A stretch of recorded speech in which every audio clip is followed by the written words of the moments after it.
This song was created using the N-Track Studio app. Shisha. Yeah. King gomado, Lina T. Boss. Shisha Shapasha to the fullest. Zimdancehall. AKA Mr. Sovilele, you know. Zimana kumba, mananga yese, babaton. Big up Sovilele, big family. Gundas family, nevango lese.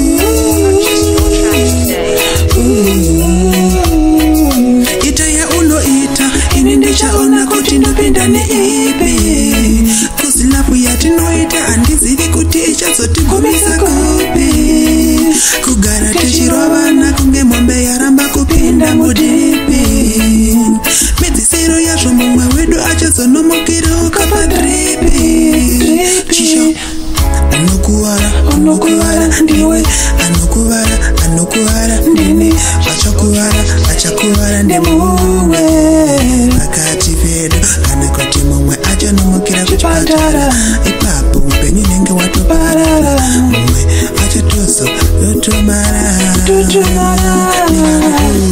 patizvisiye pachiri padhuze zisaite kunge tiri vana sose aiwarekanisa kore ndizunze maoko angu nagezo angazvikwanise inini andichakuda ndichakuda watobuda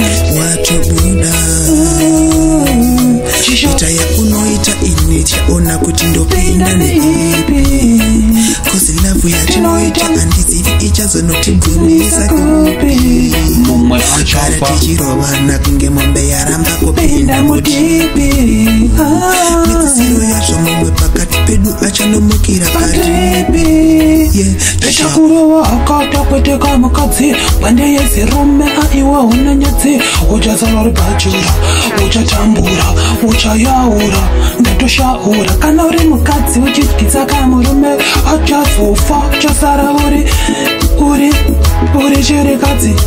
chirikadzi kosi uri mharadzi ita yaunoita ini ndichaona kuti ndopinda neipi kosi lavu yatinoita handizivi kuti ichazonotigumisa kupi kugara tichirovana kunge mombe yaramba kupinda mudipi medzisiro yazvo mumwe pakati pedu chanomukira upadripi talenza chishasha ndivaudze King gomado ndivaudze ndivapangidze. Yeah, that's a freestyle. Lina T, aka Mr. Chishasha Pasha, King Gomado Entertainment, Gomado Entertainment, Chisha.